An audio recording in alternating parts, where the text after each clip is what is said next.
Hi, Jason here, and in this episode, I'm going to be giving a few quick tips on how to prune your Chinese elm. Alright, so I've got a pretty hairy Chinese elm right here. As you can see, it's pretty overgrown, got a lot of branches everywhere. But this is good, because if we've got something like this, we've got something we can work with, and there's a lot of options for where we can make cuts. So I'll start off by going through maybe about 2 tips that I always go by when pruning my Chinese elm. Alright, I'm hoping you can see this. What I'm going to do is I'm going to make a cut here, so you can see this branch a little closer. The key component to pruning a Chinese elm is to make sure that inside the branch here, this new flush of growth right here, that you have wood where the cut is made. If you take a really close look at your Chinese elm, near the edge or near the tips where the new growth is, you'll see a color difference between that tip and where it's closest to the main branch. If you've got a nice solid wood color close right down here, where it stems off from the branch, that's where you want to make sure that there's wood in there, and if there is, you can make that cut. Now the reason that we do that is because when there's wood here, right here, inside the branch, we know that we're going to get back buds here. And if we get back buds, we'll be able to ramify the tree a little bit. Versus if we look over here, see if I can get a little bit closer. Up here, there isn't any wood there yet, inside this stem right here. So if I make that cut, we're not going to get buds from there, so that cut's just going to be useless. So I'm going to zoom up on a branch here. Let me see if you can see that. You can see here I've got this really long leggy branch here, and that's okay. I'm going to bring it back to about here. Now that's because I want to develop this pad layer right here. I want to develop it. So when I make that cut, I'm going to get buds from this side and this side. I'm going to let these branches grow out. These ones right here, sorry, let me see if I can show you a little bit better. Have these grow out, and when these grow out, I'll cut those back where there's wood at the stem, and then I'll get buds from there. So all this right here that I just cut is good, because if I let it grow out, this branch is going to get thicker, number one. This one right here is going to get thicker, and then in proportion to everything, if I ramify it from here and get smaller branches, then it's going to be able to even out that pad right there. So ramification is basically what we're always trying to get on our bonsai trees. Ramification is basically the process of developing smaller branches off of the main branch. And that's how you sort of get that full pad. When we cut back, the goal is to have branches or little, new growth stem from that primary branch right here and start developing into, more and more branches. And from there, we keep on cutting back, and ultimately, in the end, we'll have a pad that's made up of nice, small, even branches. Okay, so now I'm going to make some cuts. At its most basic concept, just cut the branches that are going up. Now cut it back where there's wood, okay? Cut the ones that are going up. You might see some rules that say that if there's about 4 or 5 pairs of branches you can cut back. You probably, actually, let me get this so you can see it clear. About 4 to 5 branch pairs you can cut back. But you know what? The best way to do it is to let it grow out strong, and then see if you've got wood in here. And when you do, usually that's about 5 or 6 pairs. Sometimes it goes further than that. Then for sure you can make that cut. And when you make that cut, then you're going to get buds there. Okay, so I'm going to continue cutting this back a little bit. I'm cutting the ones going up, saving the ones going down. The first thing I'm looking for are just the ones that are going up.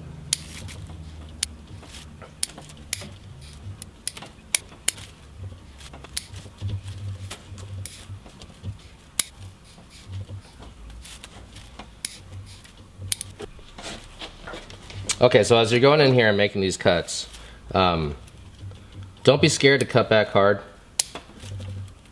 You will get buds back at those spots. So if you cut back hard, you're actually helping the tree by developing that pad. If you just let the ones keep on going up, it's just go suck the energy away from over there, and not let the ones go off to the sides. So don't be scared to make the cuts. That's what's great about the Chinese elm, is that even if you make a mistake, you're going to get a new branch coming out of there. So if you make a mistake, it's okay, because it'll grow back. So here's another angle at it. I've cut a lot already. Still some ones going up, but I've got to wait for some growth now. And then from here, I'll let it go crazy again and let it all grow out, and I'll repeat the process. And then hopefully start directing branches over here into this empty spot right here. This side is developing fine, and then I'll keep on cutting back. Okay, so when you're doing your directional pruning, here's another tip to keep in mind. So as you can see right here, okay, so here I have no wood here, up here. So I'm not gonna make the cut. I'm not gonna make the cut over here. I'm gonna make the cut down here where there's wood. Now this branch is just for an example. I'm gonna make the cut right here. Right there. And when I do, I'm gonna make the cut a little away from the leaf right there. Now the reason I do that is, well, sometimes you will get dieback on that branch right there and it will come back and kill this branch or this leaf right here. But the reason I'm doing this is because I want this leaf here to bud, to make buds that are going to stem out like that way, in that direction. Now if I cut it back all the way to here, right up against the leaf, I risk two things. So say I cut it back right here. I risk two things. I risk that it's going to die back and kill this leaf right here, or I risk that this will eventually become a leader and grow out straight, like this, kind of like that. And if that happens, oops, sorry, straight like this. If that happens, you'll just repeat the same thing and it'll start growing out straight again, so you won't actually have accomplished anything. By leaving that little bit of bud, I'll do it again here. This little bit of a bud, or this little bit of a nub right here, that right there, you'll allow this branch right here, or this leaf, to bud this way and start growing this way. And that way, you can use that as a directional pruning technique, so you can fill in whatever area is over here as the branch goes up this way.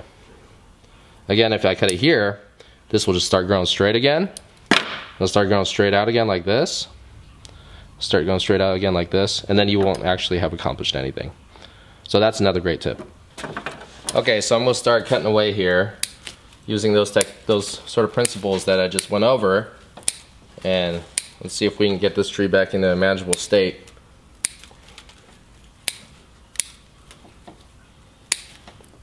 You want to get rid of branches going up, and then if you have empty gaps, use directional pruning to send it that way, leaving that little bit of a nub so that the growth goes the way you want it to grow.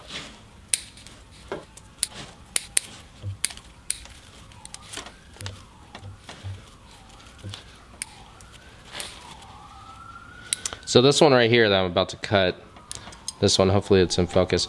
This one right here, it doesn't have enough wood on the inside there, so I'm gonna let it grow out.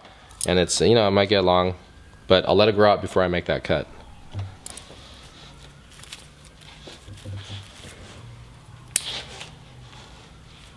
And here's a branch right here that I want to develop, so I'm gonna let this grow out a little bit more. You know, hopefully bud here and fill out this pad right here.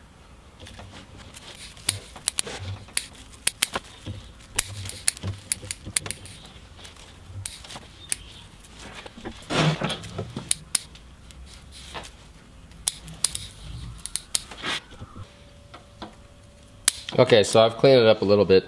There's still some going up here. That should be good. So now we just let it grow again. We wanted to get it all. This is how much I've cut. So there's kind of a lot that I cut already.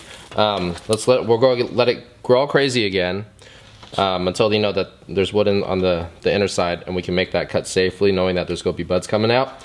But we're going to let it grow again, and then we just repeat this process over and over again until we can develop that nice pad. Okay, so I've trimmed up one side of the tree.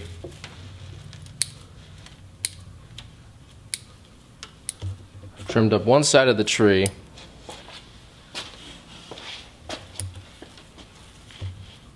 Some of these here, if they're sticking up like this, you can still use wire to bring it down.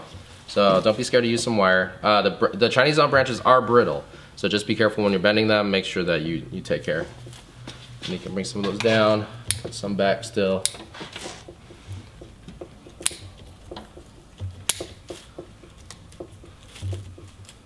Yeah, it's not looking too bad. I'll let it continue to grow. And here's the other side. You can see that's still pretty hairy, but here's the side that's trimmed up already. I can cut stronger back, but I'm gonna let it grow for a little bit before I do that. So that's basically how you trim a Chinese elm. It's not too difficult. Just keep in mind those two things. Make sure that when you make the cut, make sure that there's just wood in the stem, you know, right here. right there. And then also, if you're going to be doing directional pruning, just make sure you save a little bit of the nub there so you can actually get the growth to develop in the section that you want it to. So thanks for watching. Let me know in the comments if you think that was helpful, and I'll do a few more. I did this video because I got a lot of requests asking how to trim a Chinese elm, so let me know what else you want to see and I'll make sure I do a video on it. Thanks for watching.